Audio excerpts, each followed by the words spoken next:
ultimately, like, people in rural areas like want to be good and they want to learn and they like want to see young, diverse people move to their communities, because a lot of our communities are dying and people are leaving.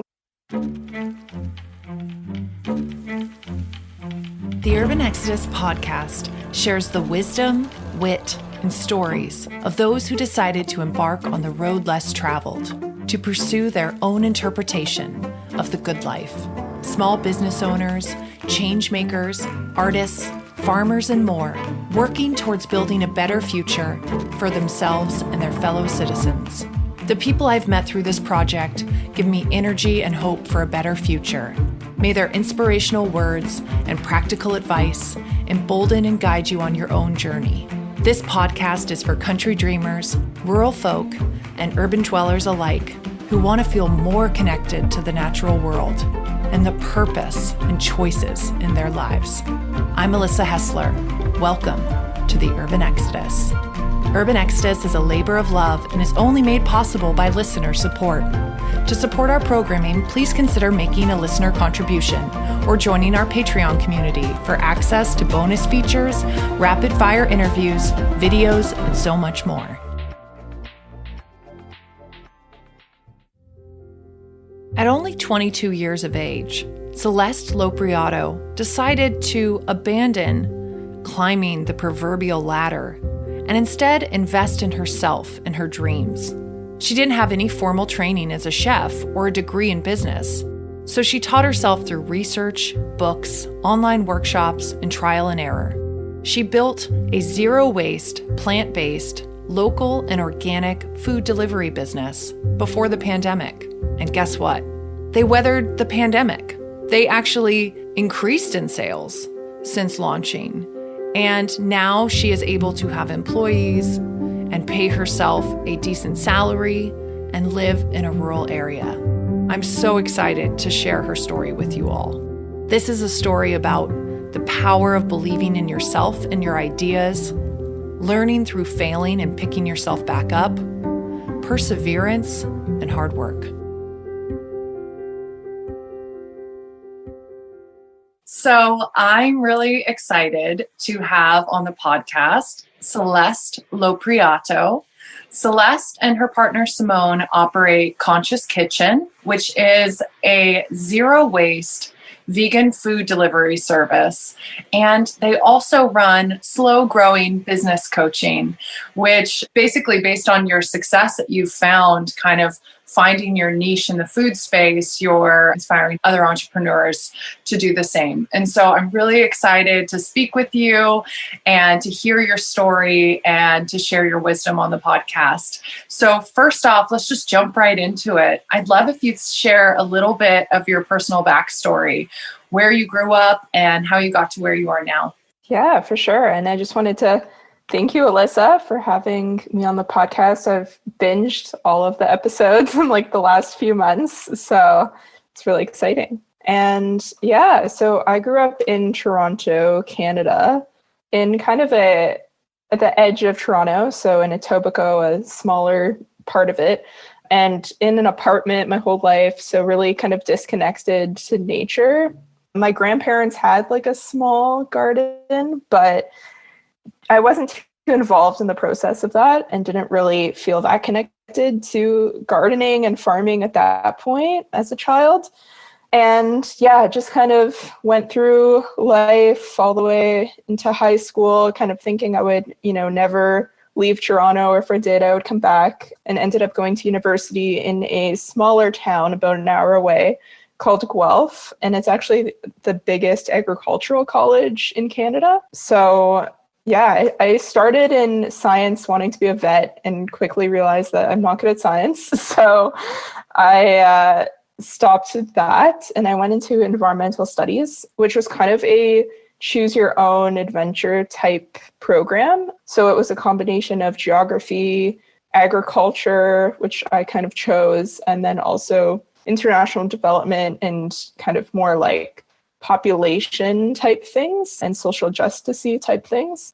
Yeah, and then from that program, I actually discovered we had a small organic farm, and so continued with that throughout university, kind of in the summertime as a job in some urban farms around the city.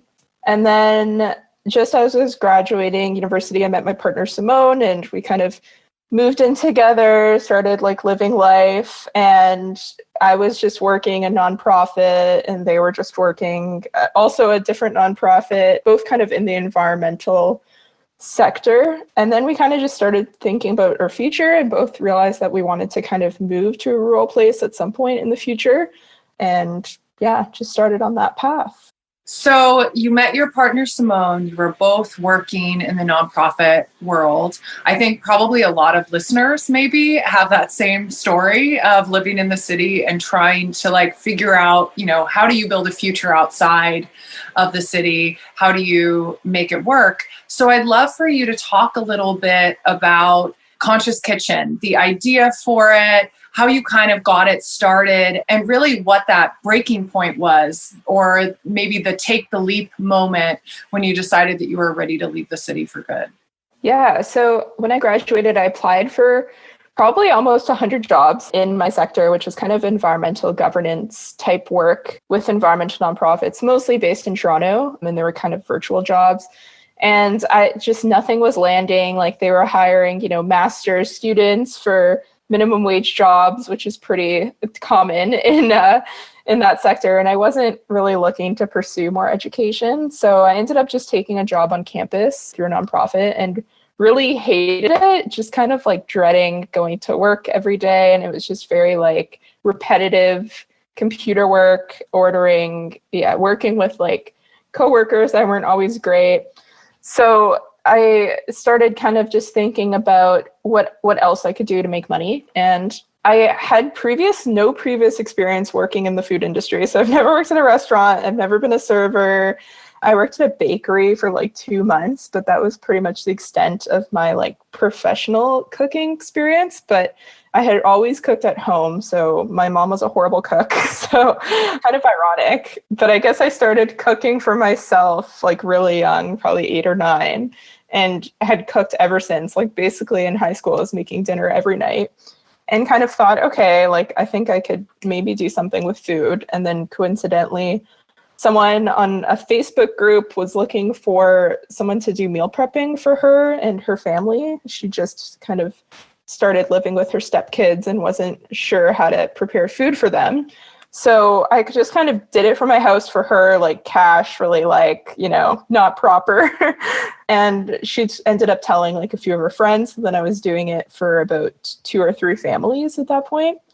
And just as my contract at my job was ending, I found a commercial space that was for rent and found another business to rent it with, and just decided to start the business and try and figure out what the business was even going to be. And landed on the idea of zero waste meal delivery. And at that point, we were also doing some grocery items. And there was kind of a growing trend of zero waste grocery stores at that time in Canada, at least. So kind of just jumping off the bandwagon of that.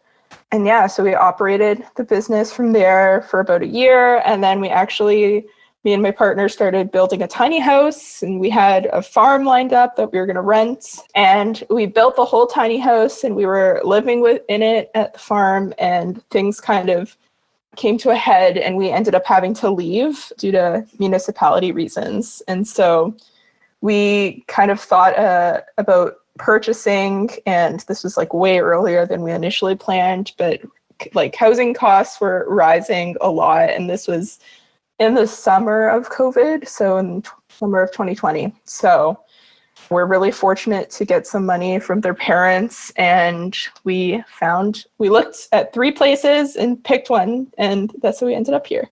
And you hadn't even really visited the community that you were going into. You had to make a rush decision. And I know in your email, you talked a little bit about the property price increase in Canada. We've seen the same in the US as well, in a lot of rural communities. And I wondered what that transition was like for you then, because I think a lot of people, when they make the move, you really like assess the community that you're going into, and like you kind of had to make a really quick judgment before you were priced out. So what has that transition been like for you and your partner? Yeah, so we had to make a lot of decisions kind of in the summer of 2020. So we had to leave the farm we were living at in a month's time. And my commercial lease was also coming to an end in about 4 months. And I would have had to rent a larger space along with this place I was renting, which would have doubled the rent. And we kind of had to make a decision. And we were, completely priced out of our area. So the Guelph area, any kind of property with at least an acre was starting at about $1 million, just like really outrageous. And we kind of had no choice but to look further away. And we basically just randomly picked this area. So we're about an hour and a half north of where we're living in Guelph. And it's about 2.5 hours northwest of Toronto. And it's a really rural county. But we just happened to know the farmer who was growing all the produce for my business, which is a small organic farm. They lived in this area, and that's where they had their farm. And we knew them quite personally, and they were really cool. And they knew a few other people, like mainly farmers in this area, who were cool. So we're like, okay, I guess it's fine.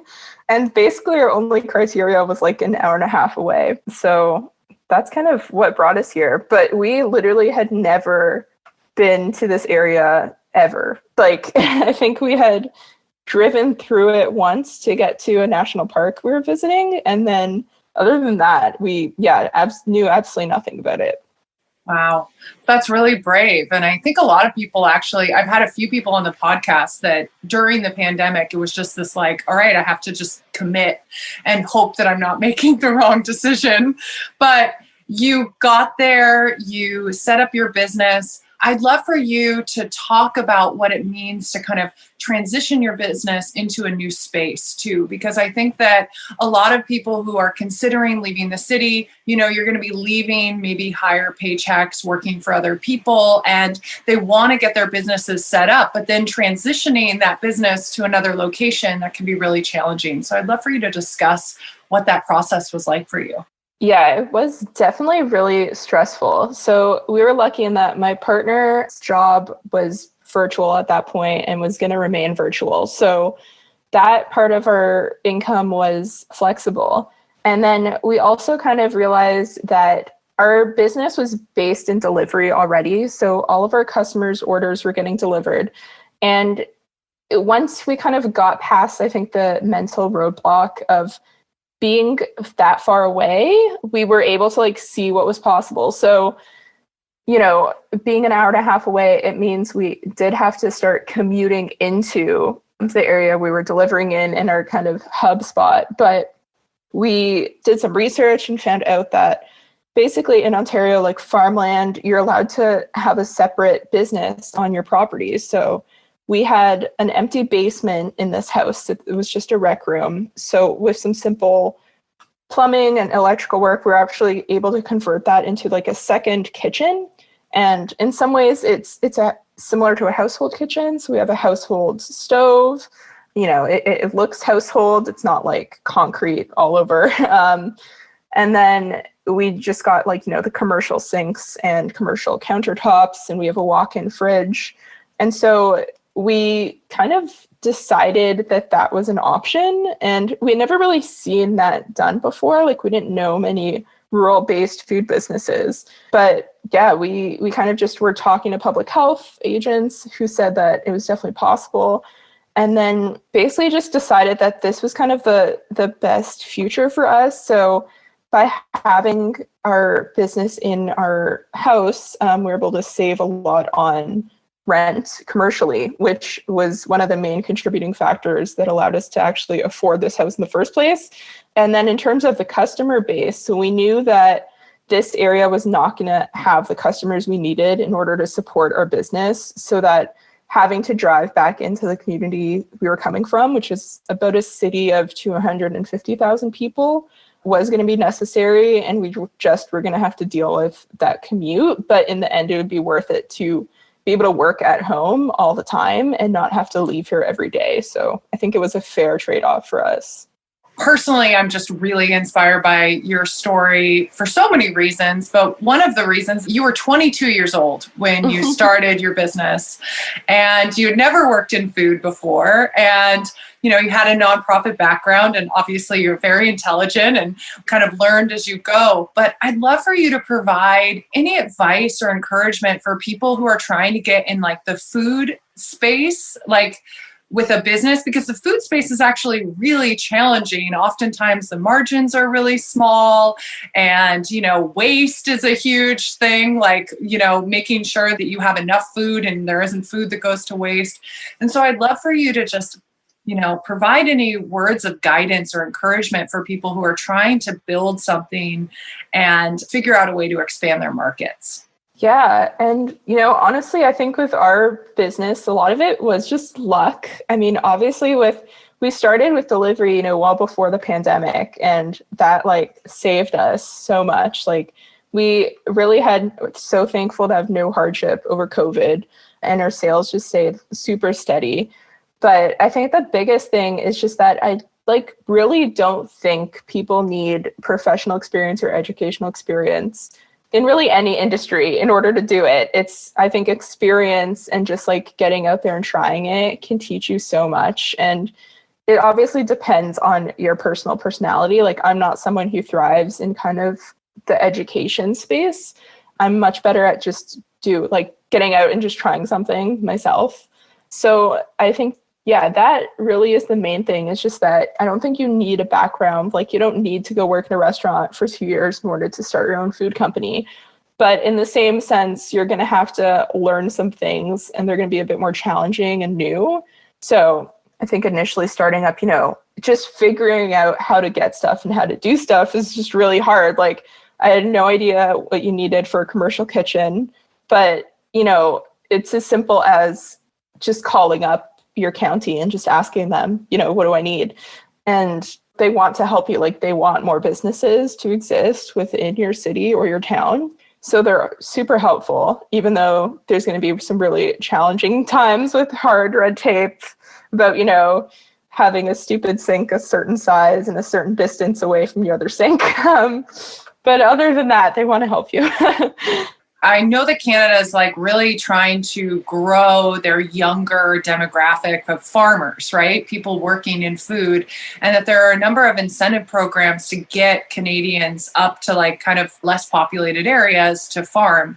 Is that something that you know much about or have explored at all? Yeah, I mean, in terms of the farming space, I think it's a bit limited other than super northern Ontario. So we're talking 8-10 hours north of Toronto.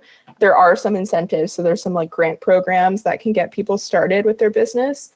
But in Southern Ontario, it's pretty challenging. What I found was that a lot of the grants or loans required that you be at least 2 years in business. So especially if you're younger, it's really hard to have savings or have someone to rely on in order to get your business off the ground without any of those loans or those grants. So I started basically that year I was working, I saved $10,000, and that's all I had to my name. And I invested it all in the business in more material goods. So, purchasing actual equipment.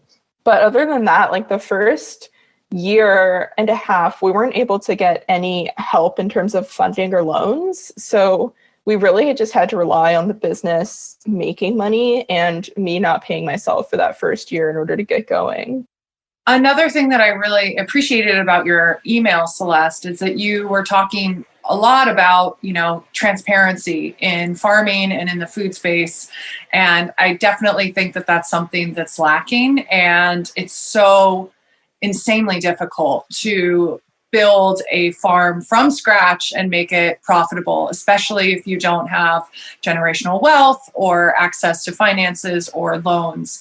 And so I'd love for you to kind of talk about, how you got your business up and running and just your thoughts on having more transparency in the small business food space. When I was initially working on farms, I quickly realized that I don't think full-time farming was for me. It was just way too much labor for me personally. And I also was starting to meet a lot of people running their own farms and just seeing, the profit margins were so low and it was just so tight.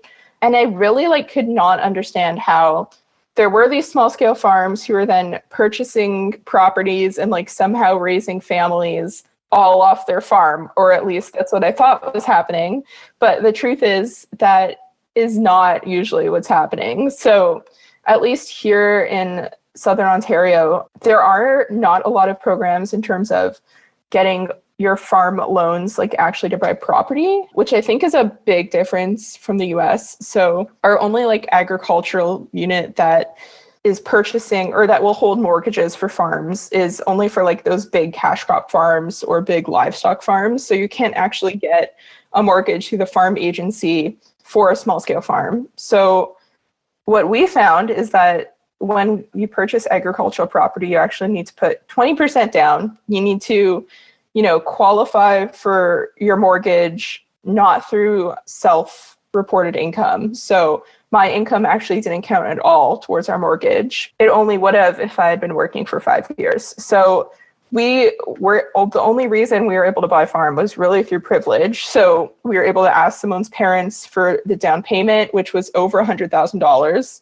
And my mom actually signed onto our mortgage. So her income combined with Simone's income was actually able to qualify, even though I was making from my business the same amount my mom was. They didn't qualify it because it wasn't legally, recorded as a paycheck. And I think that was just so hard for us to believe when we were faced with it, because no one was sharing that, on Instagram, on podcasts that were based in Ontario. You just heard about people who somehow had a farm on leased land for 2 years and then now bought $1 million farm. And mainly what was happening was their parents were buying those farms for them. And, they were running off of it. A lot of these people, their partners, have full-time off-farm jobs. They're working 80, 90 hours a week, balancing all their jobs, balancing the farm, balancing their kids. And none of that was really out in the open. So I think it's really important to be transparent in how you're getting your foot into farming and how you're leveling up in that farming industry. And for us, I think the only way we were able to was by having a food business that has higher margins and by having initially someone with an off-farm job. Simone's now quit their job, but that, and then as well as just having the family support, because I think even if we lost one of them, we wouldn't have been able to get here. I mean, it's the exact same in the United States, really, as far as you see stories and you're like, how is that possible? Let me try to connect the dots. And it's hard to connect the dots. And what that does is that it just makes people that maybe don't have the same access points or privileges feel like they're failing because they can't break through those barriers. And if you're farming and it's your farm income, just like you said, you're self-employed. So then all of a sudden you don't qualify for a loan. And so there are just all of these barriers of entry for young farmers. And it's really problematic. I'd love for you to talk about your farm there, your land. And I know that you grow some of the food now for your service, but you also source from other farmers. So I would love for you to kind of talk about your farm, your land, your business, and then also just how you go about finding vendors or people that you work with to bring all your meals together. Yeah. So we did initially start as a farm to table business, but I didn't intend to ever farm vegetables for the business. That was mainly a goal we had for our homesteading portion of our family. And where we initially sourced all of the vegetables for the business, and we still buy the majority of our vegetables from them, is a small farm. I was actually part of their CSA for 3 years, and that's kind of how I knew them. And I just reached out to them and asked if they would be interested in doing wholesale. And over the last 3 years, we've really grown into now, I guess we're a big portion of their business. So they're actually growing stuff for us. And we have a really close relationship. So that's kind of initially how the farming interacted with our business. And then as we bought this place, we kind of realized that I think we could reintroduce farming back into the business in a way we didn't initially think of. So we have about a 1/4 acre of our land is farmable. Most of it is forested.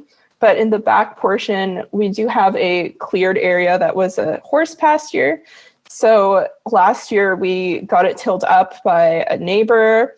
And last year was mainly a lot of just working the soil. Like we had a cover crop in, and we had about half of it planted in mainly tomatoes, squash, and herbs, and some other kind of summer crops because we got a late start. But moving forward, we really like to introduce the farming as a more of a bigger part in the business. So I'm spending most of my time in the kitchen, which has kind of burnt me out a lot. So I'd like my schedule to be a bit more flexible in ways that I can actually do some farming as well. So next year we plan to have the whole quarter acre planted and supply about half of the vegetables to our business from that. That's amazing. You were very intentional about building Conscious Kitchen to be zero waste. And I think a lot of businesses are starting to be more mindful of that and trying to figure out ways of implementing zero waste practices into their business, or at least like streamlining their processes so that they produce less waste. What advice would you have to businesses who really want to work towards a more sustainable business model, but they're really worried about their bottom line? Yeah, I think there's kind of like two parts to that question. So the first part is something you mentioned before, is just like that food waste aspect. So we initially created our business as like a food delivery because it really eliminates that completely. So the way our business works is that customers order in 1 week, and then we purchase all of the ingredients we need after or during the ordering. So we're only purchasing what we need. And then we don't actually cook anything until all the orders are in and everything kind of has a home. So I think through COVID, we're seeing more businesses adapt to this kind of model, this like pre-order model, which I think is so much better for the environment, because just like knowing restaurants and grocery stores and how much waste happens just from them having to basically anticipate how many orders they're getting without any evidence is really difficult. And you do end up, unfortunately, with a lot of waste, even though I know all restaurant owners don't want that and don't intend for that. But our model has really allowed for that to, just be a big factor. And I think at the end of the week, we usually only have like 5 or 6 meals left over. We eat or we send home with our employee. And then in terms of vegetables, like maybe 10 pounds of vegetables that, again, we just use like throughout the week, or we have 3 rescue pigs, so they eat them. And then the container portion is, I think, the way harder, more challenging thing. So we have a reusable container system where the customers get reusable containers and then we pick them up the next week. And honestly, it's really expensive to run that program. So we're spending about $10,000 a year on that program. And we do it out of pocket just because we don't want to create a barrier for customers, and making zero waste seem really kind of out there or really unattainable or unaffordable. So we do take the hit for that. But at the end of the year, we're still profitable. I still take, at this point in my 3rd year, like a $60,000 salary from this business. So it's clearly possible to work that into your business, even though it seems like a lot. I think it also encourages people to order because people want to be environmentally aware, but it's hard for them to be able to do that, especially with eating out. You can't bring your own containers to places. So by offering a service like this, it's a unique proposition for people. And also it saves money in other aspects, right? So we're not buying wasteful packaging. Food lasts longer in these kind of containers, and we're really conscious about keeping food fresh and storing it properly, which is really important. The main challenging thing is just sanitizing them every week. It can be a bit of a drag, but it's definitely worth it to not have to see like 1,000 plastic or styrofoam containers be sent out from your kitchen. I mean, that has been the hardest part with COVID too. I feel like everybody's kind of gone the takeout model. even just like containers that you throw into the landfill are still expensive. But then it's like, then you're like seeing your footprint just exponentially increase. And so I just thought that that system was so amazing. And I haven't seen anybody else doing it. And I wondered, had you modeled it off any other businesses, or was it just something that you just researched and studied and figured out? Yeah, sort of. Like at my university, actually, they had this program and it was really niche. Like they just had a stack of containers in the cafeteria and with like this little tiny card that said you could like pay into the system and then you could start using them. So throughout university, I use them and I actually buy the exact same containers. So I guess it was directly inspired from them. And it was the same kind of idea. You just like purchase the card for the container, get your cafeteria food in it, and then check out and then bring it back the next week and you get your deposit back. So it was modeled after that, just without the deposit system. You talked about initially you wanted to be a vet, and then you decided, science wasn't for you and you moved into kind of the environmental studies. Your business is vegan. And I wanted to talk about that because I feel like a lot of people are starting to explore plant-based eating, both for the environment and for themselves, but it feels scary for some reason to like figure out how to cook for yourself. And so I wondered, had you always been vegan, and what your process is like for developing recipes and sourcing ingredients and like listening to your customers and kind of adapting your recipes as you go? Yeah, so I went vegan when I was 17. So I had quite a few years kind of learning how to cook like vegan food and going to restaurants all the time. In Toronto, there's like a lot of good vegan restaurants and just, following blogs and Instagram pages. So I think developing the recipes kind of happened, like well before I started the business. And I don't actually have like written down recipes. My business is really like on the fly, just coming up with a menu based on like what's in season or like what list my farmer gives me that week. But I think they're all just inspired on things like I've cooked before or things I like try and like decide to cook for the business, even for the next week, for example. So yeah, everything is like really based on seasonality. And a lot of it is just like adapting, I think, recipes that do have meat and dairy into vegan recipes. So some of our products are just like salads. I think every week we have about 5 menu items that have mains and sides. So some of them are like, salads or like bean chilies. But then we also do kind of more like the hearty dishes like meatloafs, and we do sometimes use like faux meats just to kind of bring that earthiness and like heartiness to our meals, because I think sometimes just using vegetables and beans can get a little boring and can get pretty repetitive. So we do introduce some of those, but it's pretty crazy like what you can make nowadays and what's available. Like there's so many people inventing just plant-based recipes and cheeses and sauces from cashews and nuts and walnuts that you can even find grown locally right here in Ontario, and just making them taste like so real and so authentic, just with some like spices and certain like brines and stuff like that. So vegan cooking has come like so far, but I think most of our customers are kind of like facing what you just explained, which is they want to incorporate more plant-based meals, especially a lot of them have kids. So they want their kids, eating more vegetables, eating more beans and legumes. So that is kind of why they're coming to a service like us, is to just get that help. And they kind of just don't want to learn it and don't want to deal with it. But it's kind of funny because I think when we started, we thought all of our customers would be vegan and plant-based. But as it turns out, like almost none of them are.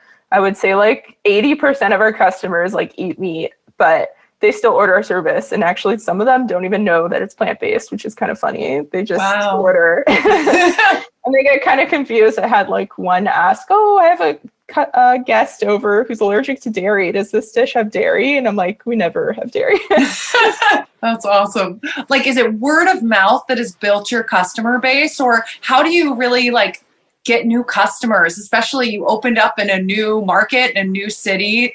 What was that outreach like to build that customer base there? Yeah, I think so. Our initial like customer base in Guelph was built, I would say, by like mostly word of mouth. So that, initial 3 customers I had, most of our customers do know them, and they're pretty like popular people in our community. So they were kind of spreading the word, and we were in like a few like news stories and stuff like that.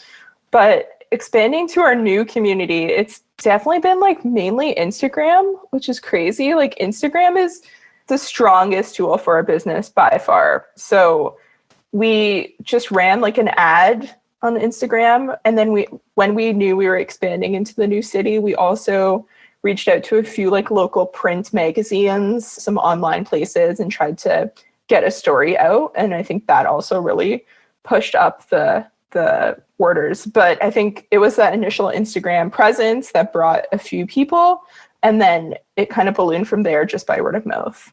If you could go back though, like 3 years ago to the early days of your business, is there anything that you wish you would have known that you had to learn the hard way? Definitely like imposter syndrome, I think was the biggest thing. Like, so I shared a kitchen with a woman in her 40s who was running a vegan cheese company. And her company was also a newish company, but she had been running it, I think, for 2 years at that point.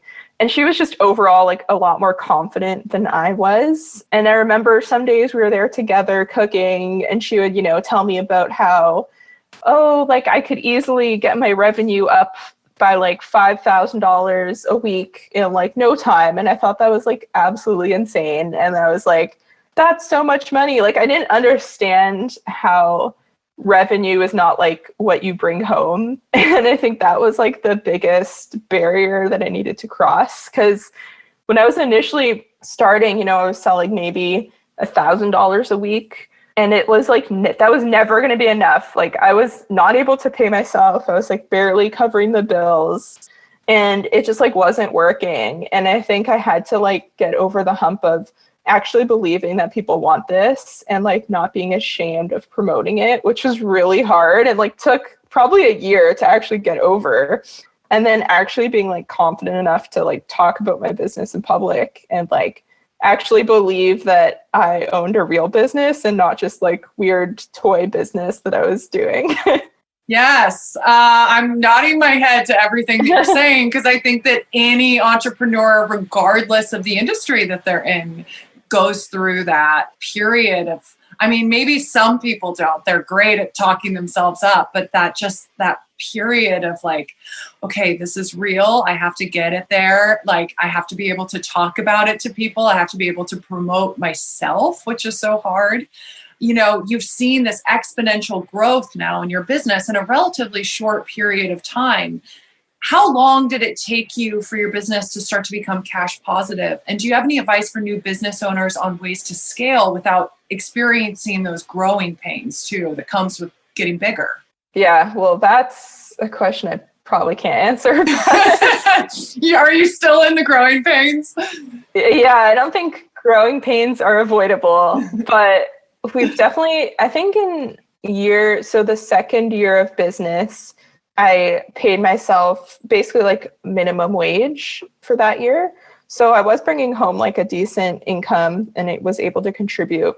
But the first year was when we made, I would say, most of our investments, like small investments. So simple things like we, didn't have a food processor. And so we were just like chopping everything by hand, which took a long time. So those small purchases can be really scary at first. So I think like, our food processor, the commercial kind, was like $1,500, which seemed like crazy and absurd when you aren't used to running a business. But after the first year, like those kinds of expenses started coming up like every week. It was like food processor. Now we need more containers for a reusable container program. We needed new knives, like new blenders. Like we were just scaling and needed so much equipment. And it was really scary to like see that and pay for that. But you had to like put into perspective how much more money you could earn by having these things.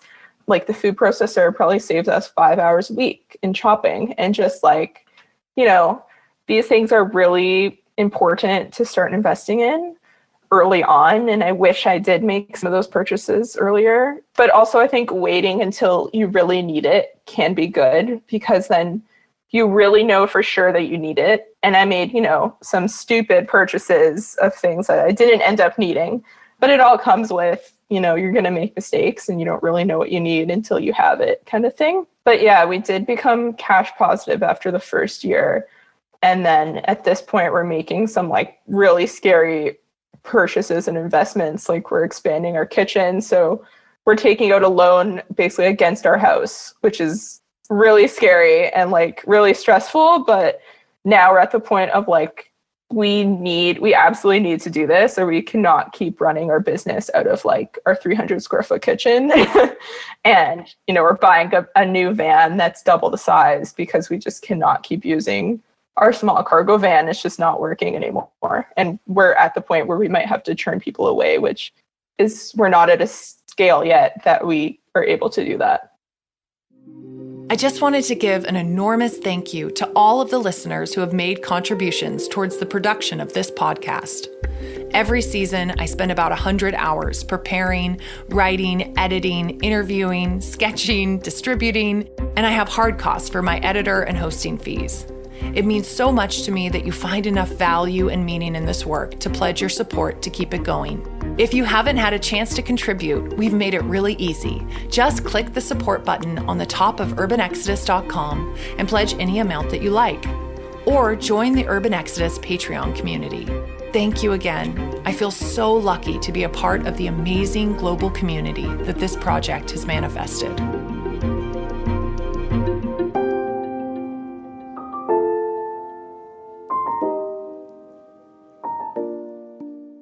And you really pride yourself on being a living wage employer. And I'd love for you to kind of talk about what that means to you, both personally and professionally. And when that moment was, because I think another tough point for entrepreneurs is deciding when they need to get help, when they need another set of hands. So when you made that decision that I need to bring someone else in to help me. Yeah, so the first employee we hired was when we first moved here. And we were terrified about driving in the winter. So we actually hired a driver to drive our food down to the city we delivered to. And that was a really serendipitous arrangement. She was actually working on the farm we purchased from and needed a winter job. So it was like a perfect arrangement. And we decided to pay her $20 an hour, which at that point, I think minimum wage here was $14. And we just really started thinking about a labor and how people are valued. And it's just kind of brought on a new perspective, being the one who was actually employing someone. And this job is like, the driving was so crucial to our business. And we were just seeing, other delivery drivers or similar businesses just getting paid minimum wage. And just, it felt so invaluable to do that, like if she could not come to work, like our business was destroyed, or like someone had to fill in. And so we really thought about what she was giving to us and like what that was worth, and just knew that it was worth a lot more than minimum wage. And so we just found a way to pay her that. And she eventually left and she went back to working on farms, and we were starting to look for a full-time employee for the kitchen. And that was the same kind of thing, just thinking about how important this person's going to be to our business and what they actually mean to us. And we felt it was really important to pay her significantly more than what these similar jobs are going for, just to truly show them we care about you and we want you to be able to afford the things in your life, especially in this area.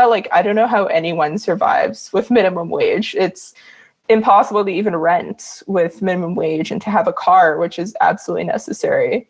So I think it was just a combination of valuing people, actually realizing that minimum wage is a poverty wage and people can't afford to live on it, and then finding a way to pay them that. And it might mean that you're not ready to do that if you can't afford to pay them a higher wage. And yeah, I think we pay her $22 Canadian, which, just did a calculation, it's $17 US. I mean, U.S. minimum wage, it's honestly, it's appalling. And our food system here, especially the agriculture system, really kind of relies on people getting paid under minimum wage, actually. And, I think obviously I'm in the US. US is very US centric. And so I'd love for you to talk about the Canadian food system, because I know that Canada is very similar to the US when it comes to large scale agriculture and are facing a lot of the same problems that the United States is facing right now. If you could wave a magic wand and fix what you think are some of the key problems with the Canadian agriculture and food systems right now, what would you do?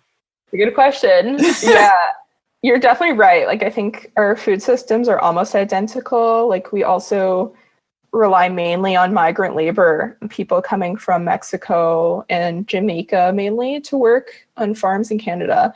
And we also rely really heavily on California, which I'm sure most of the US does. Like, we can only grow things here from, May to October without using winter extending things like greenhouses.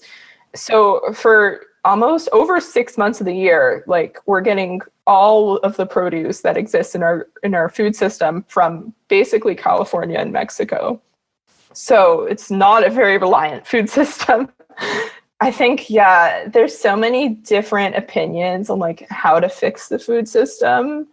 And I think in the small scale farming industry, there is a lot of like people who believe we can like solve all the issues and we can feed everyone through like tiny 2-acre farms. And I'm not sure like that's the best solution. Like, especially in a place like Canada, if we want to have a local food system, like, we need to store or grow storage vegetables. And that needs to be the priority. And I do think there is a place for medium scale farms. So, somewhere in between 1 acre and 1,000 acres, operating using, I think, the principles of small scale agriculture and organic agriculture, but also not using the like exploitative labor and the huge machinery. But yeah, I don't know what the answer is. And I think it's definitely not to just write off like tractors and like write off pesticides, because I'm not entirely confident that like we could feed our 33 million people just off 1 acre farms, especially knowing a lot of people who farm that way and knowing like how easy it is for a crop to just be like wiped out, or just to, the labor that goes into that when it's hands and not tools.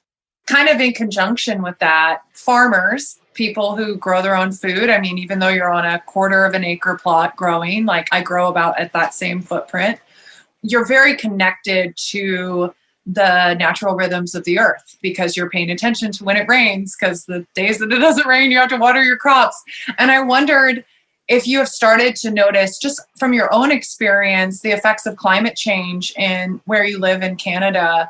Anything that you've heard from your other friends and your community that you built with your business who are also farmers as to what that looks like and how maybe they're trying to think about ways to mitigate those problems? Or yeah, I think definitely the main ones are like extreme weather events, which I know are really common in like Maine and those parts of the US that are close to us.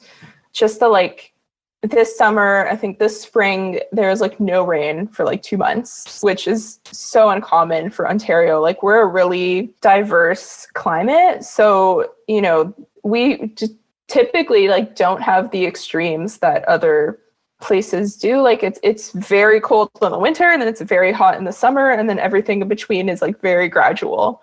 But I think recently we've started to see like droughts, which are something we've never seen, and flooding. Like, typically our rain is really steady.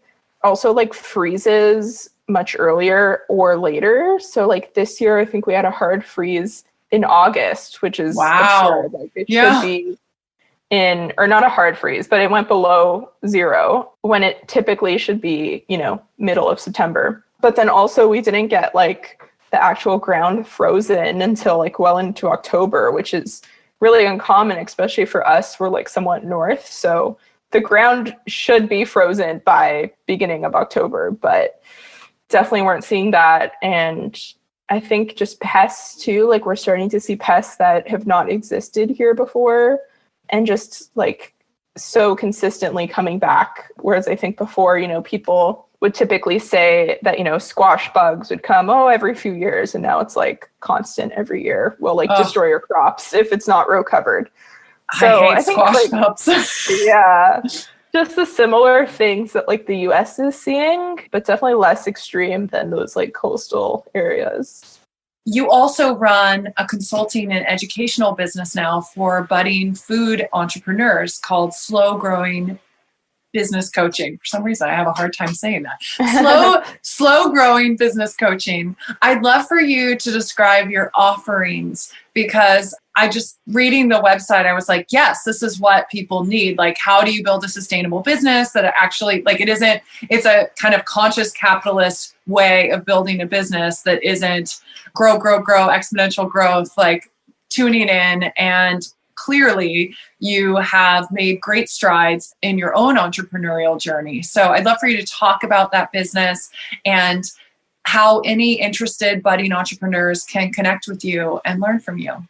Yeah, so I think the initial idea came from Simone, who had been working at a environmental consulting nonprofit for a few years, and they were actually working with like food businesses, both small and large scale, but mainly like these huge food businesses, and trying to sell people like $15,000 programs and, like just huge strategic plans and things that like were not applicable to small businesses, even though that's who they were trying to target.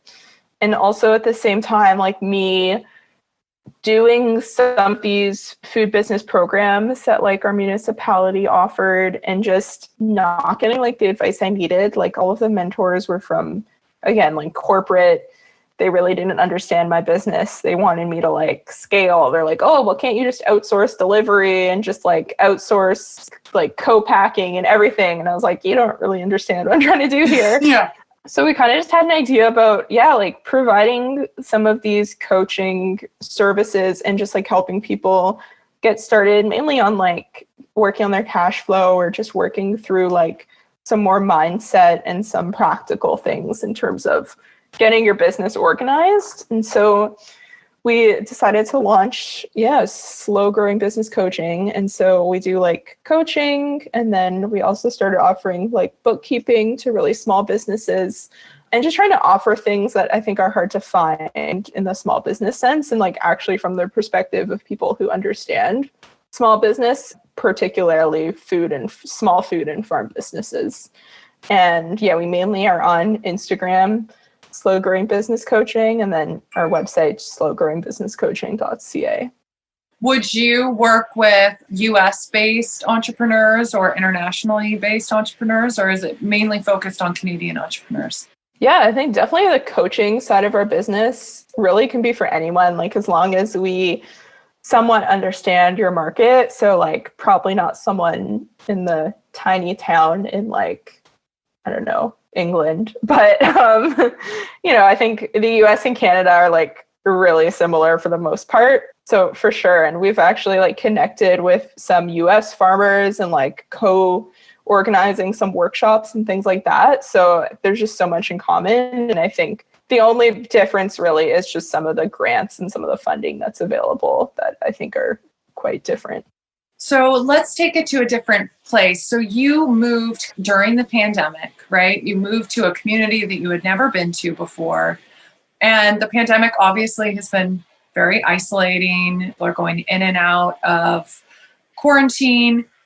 How has the community aspect been for you moving to this small rural community? Do you feel like you've made inroads, that you have some form of community that's growing there? And if yes, what advice would you give to maybe other new arrivals who are listening to this and feeling like, how do I get myself out there and how do I find my people?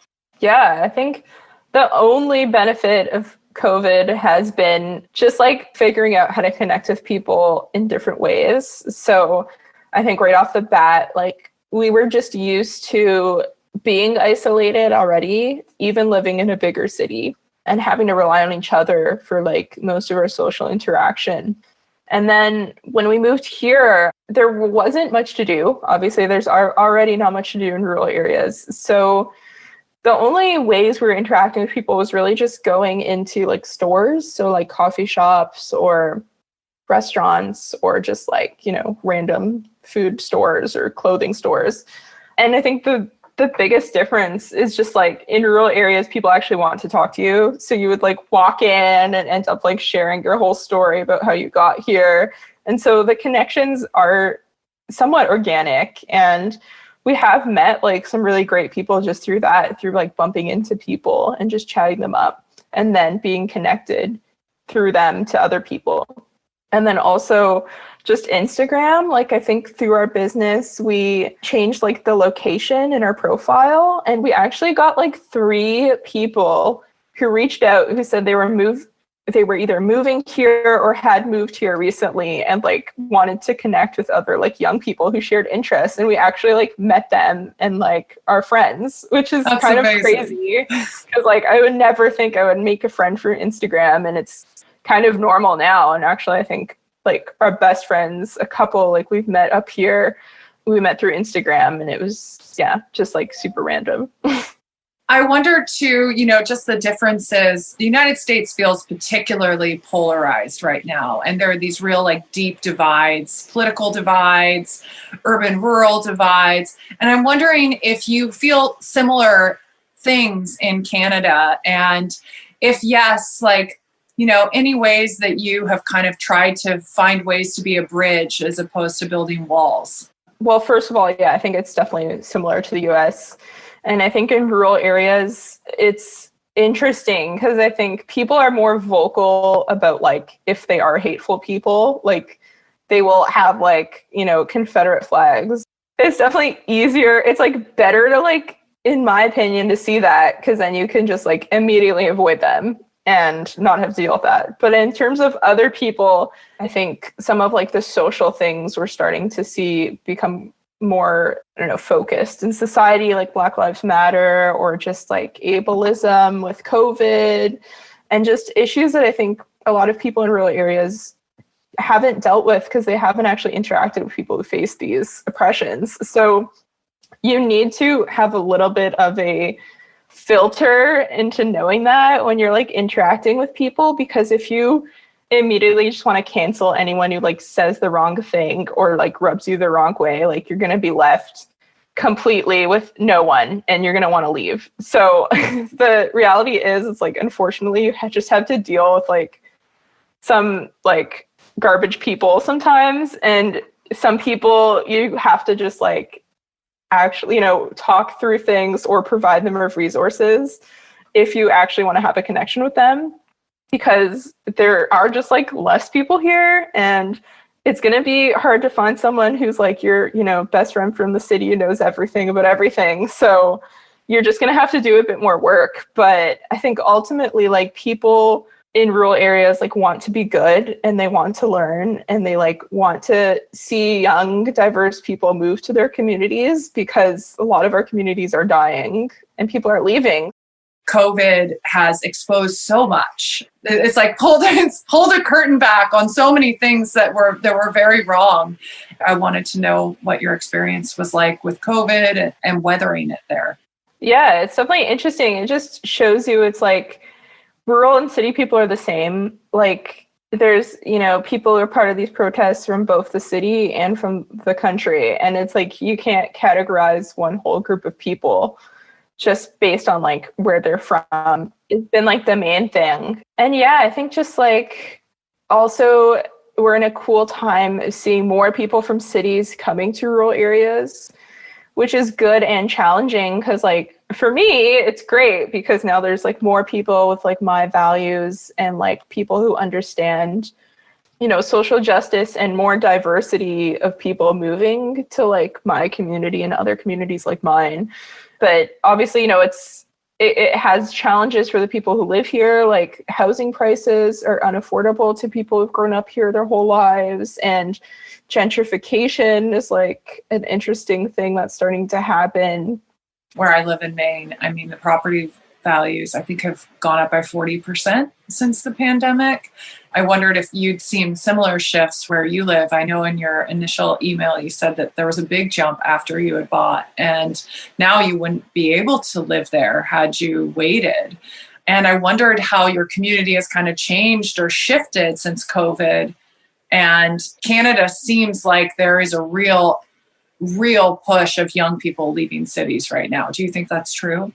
Yeah, definitely. And I think particularly the Toronto area and the Vancouver area have like housing increases.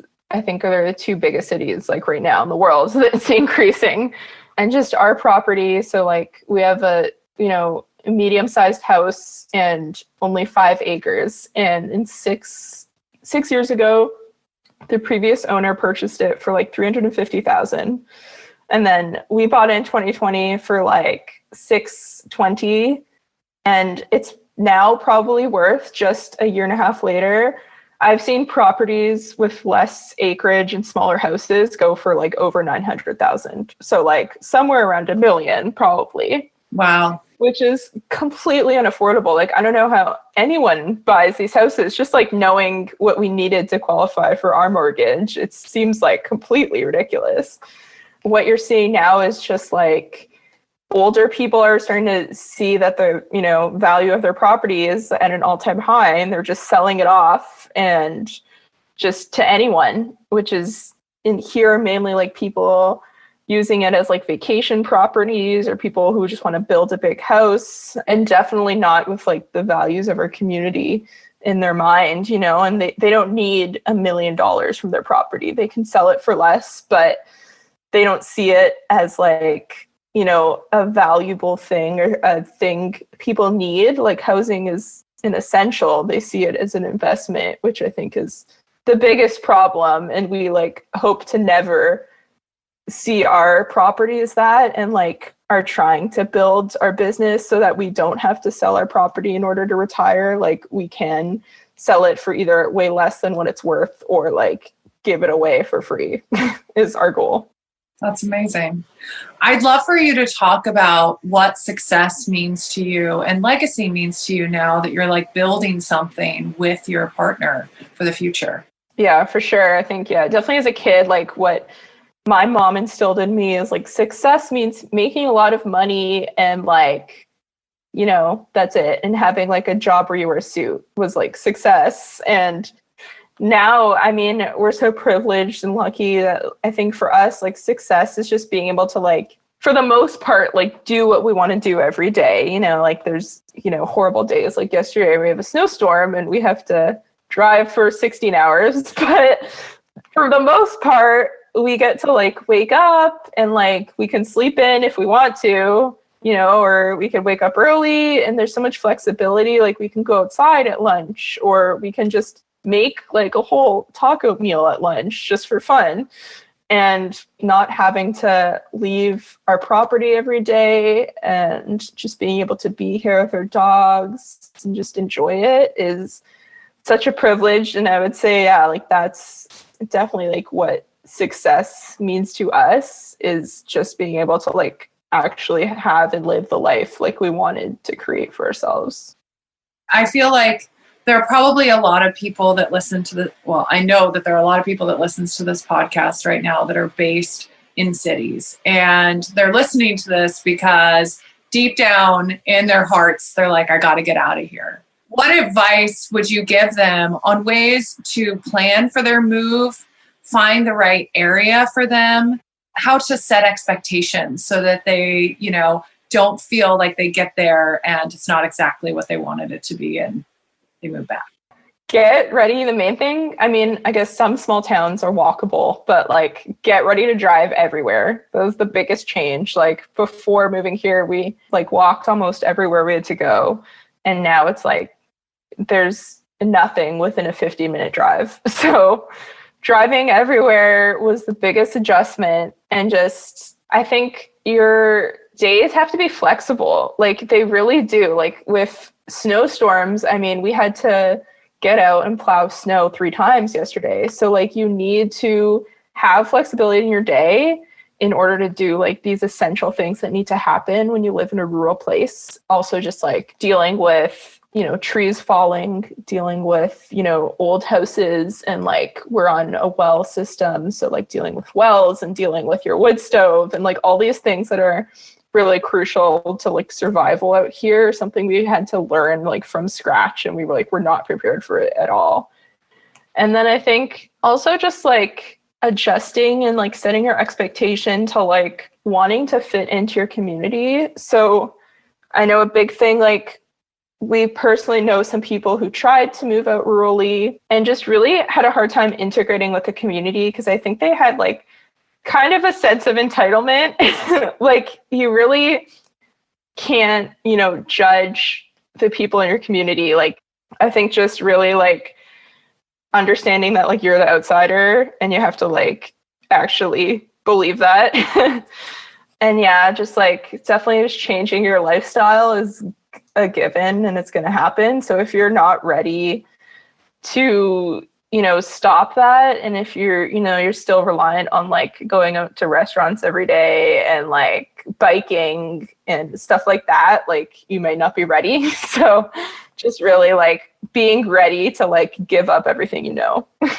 And what about, because you were so young when you moved, what about advice to young people? Because there's a big population of young people, I think we were all told like you move to the city, you like make it in the city, and then you get to do whatever you want, right? Like it was like, I grew up in a small town, and if you stayed in the small town, there was kind of this narrative that you failed in some ways, which is horrible. And it's a brain drain on rural spaces. I wondered if you had advice for young people who are like, oh, but I was told, I got to go, here's my track. Like I got to go to college, and then I go to the city and I get the job, and then I can do what I want. How do you break that? Yeah, I think I was kind of unique in that when I was living in the city, like I had friendships with people of all ages, which is like pretty unique for someone in their early 20s. Yeah. So I was used to that, because that's the biggest thing that you're going to have to do, is you're going to have to make friends with people a lot older than you. So most of our friends, we're in our mid-20s, and most of our friends out here like in their 40s. But, we have a lot in common. Like we just, live in our house, we have dogs, and we like to go to restaurants and like to sit at home and watch TV and garden and all that stuff. And age like doesn't mean anything when you can connect with someone. So that's the biggest thing. Like there's probably not going to be a lot of other, young 20-year-olds who are in the community that you could be friends with.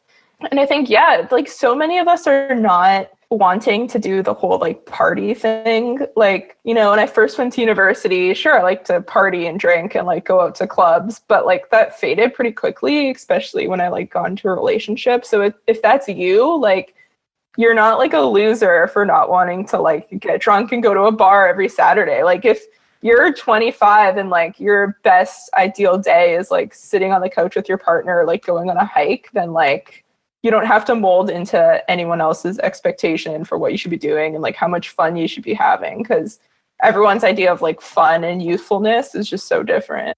Yeah, and fulfilling too. Like maybe your idea of fun is planting or growing food or doing things that maybe you don't know about. Okay, last question. Are there any exciting things on the horizon for you from either a personal or business perspective that you would like to share? Honestly, like no big changes, really. We're just like, yeah, really excited to get like our farm portion of our business going. And I'm experimenting like growing flowers to sell bouquets on our store next year.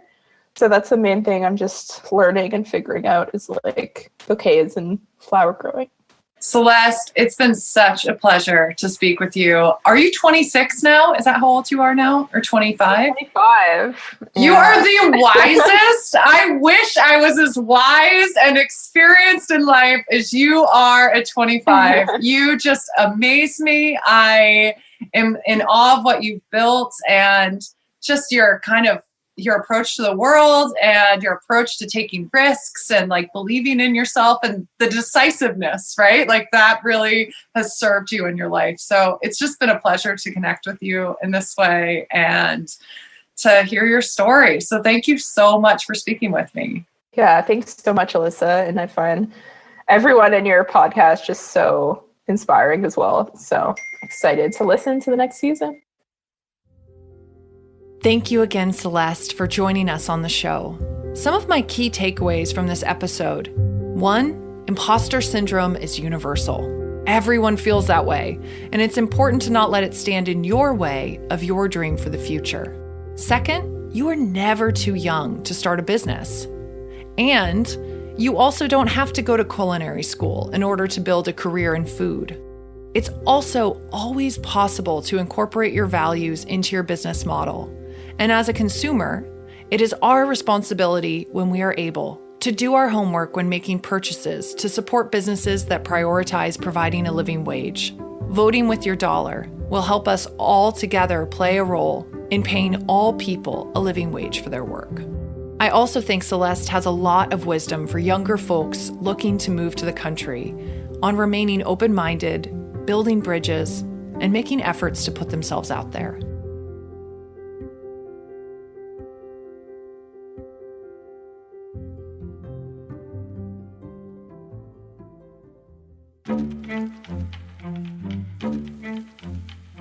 Hi, friends. Thank you so much for tuning into another episode of the Urban Exodus podcast. This project is made possible by listener support. I do this work because the people I meet through this project give me hope for the future, and I think we could all use a little more motivation and inspiration in this current moment in history. All of the work that I do through this project is to encourage people to believe in themselves and to work towards a better future for their community and for our planet. Your continued support will keep this passion project running. The easiest way to contribute is to click the support button on the top of urbanexodus.com and pledge any amount that you like. Or you can buy an ad spot in an upcoming episode, shop our online store of rurally made goods, or join our Patreon community for access to bonus features, rapid-fire interviews with podcast guests, videos, live presentations, and so much more. Visit patreon.com/urbanexodus. Another way to support is by giving us a 5-star rating on iTunes and recommending Urban Exodus to your friends. Thank you again for helping me continue to do this work. I couldn't do this without all of you. You can find Urban Exodus on Instagram and Facebook at The Urban Exodus. To read more in-depth features on folks who ditched the city and went country, visit urbanexodus.com. Until next time, I'm Alyssa Hessler, and this is The Urban Exodus.